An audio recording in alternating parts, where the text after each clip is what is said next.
नमस्कार मित्रों, आज हम बात करते हैं कि मोतियाबिंद में होम्योपैथी क्या कर सकती है। तो सबसे पहले हम बात करते हैं कि मोतियाबिंद क्या होता है। मोतियाबिंद एक्चुअली एजिंग प्रोसेस होती है और ये सबको होना है। जैसे हमारे बड़े होने पे, उम्र धीरे धीरे बीतने पे बाल पकती है, ऐसे ही मोतियाबिंद धीरे धीरे डेवलप होता है। मोतियाबिंद क्या है कि जो आँख की लेंस होती है, इसमें धीरे धीरे ओपेसिटी आ जाती है, इसके ऊपर एक परत धीरे धीरे चढ़ जाती है और इससे ये दिखाई देना, जो लेंस हमारा ट्रांसपेरेंट पूरा होना चाहिए वो नहीं रह जाता, तो धुंधला दिखाई पड़ता है धीरे धीरे। अब ये इसके लक्षण क्या हैं? तो सबसे पहले तो यही है कि धुंधला दिखाई पड़ेगा, साफ नहीं दिखाई पड़ेगा, ब्लर विज़न होगी। फिर दूसरा, इसमें कभी कभी डबल विज़न भी आ सकते हैं, एक चीज़ दो चीज़ दिखाई पड़ सकता है। रंगों में थोड़ा डिफ्रेंशिएट करना कम हो पाता है क्योंकि ये ब्लर हो जाता है।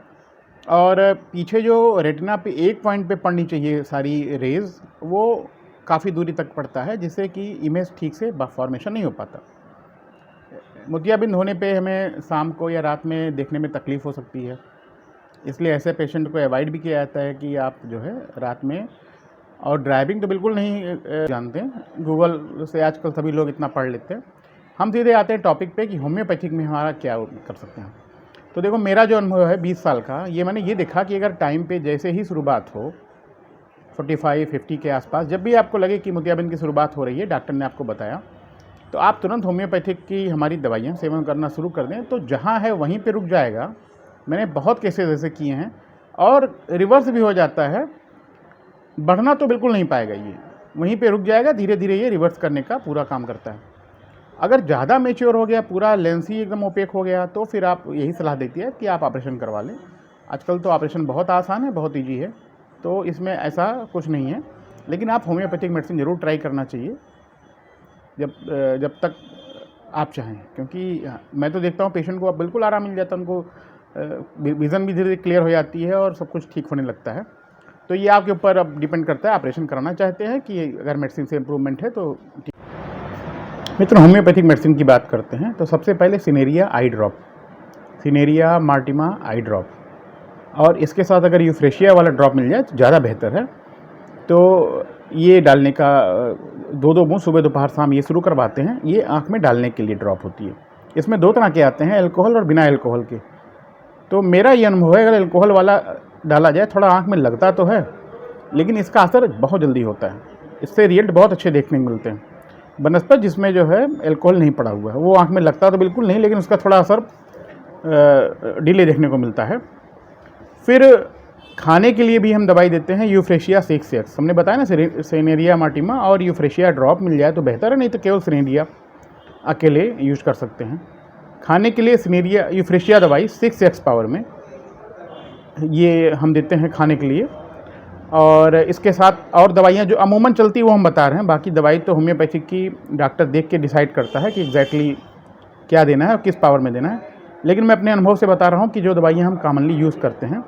लेकिन इसका मतलब ये नहीं कि आप ये दवाइयाँ सुन के पढ़ के यूज़ करना शुरू कर दें। अपने डॉक्टर से ज़रूर सलाह लें, फिर वो करनी है।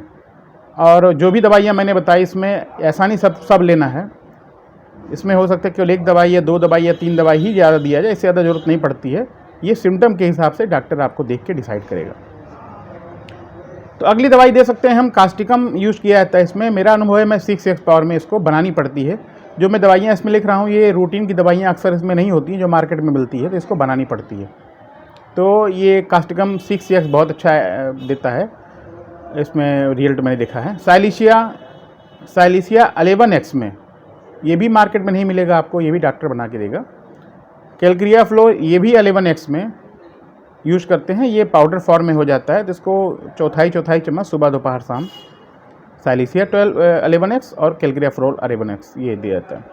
फिर सल्फ़र देना पड़ता है, तो सल्फ़र 1 m में या 200 में वीकली या 15 डेज़ पे इसको रिपीट करते हैं। 2-3 खुराक, ज़्यादा नहीं। कभी कभी कोनियम मैक या फास्फोरस देनी पड़ती है। हाँ, इसमें टिलूरियम देनी पड़ती है। एक दवाई बहुत अच्छी है, थियोसिनामिनम। ये दवाई होम्योपैथिक की बहुत अच्छी है, स्केयर टिश्यू रिमूव करने के लिए।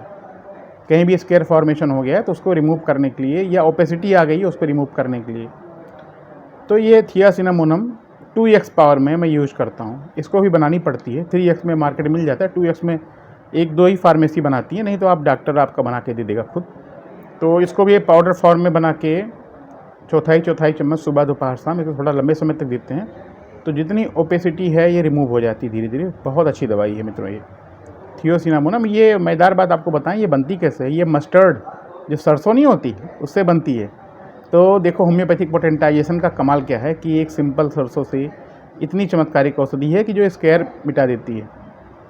तो होम्योपैथी ऐसे ही अजूबों से भरी है। आप कभी जानेंगे तो दिखाएंगे हम इस पर मौका लगा तो।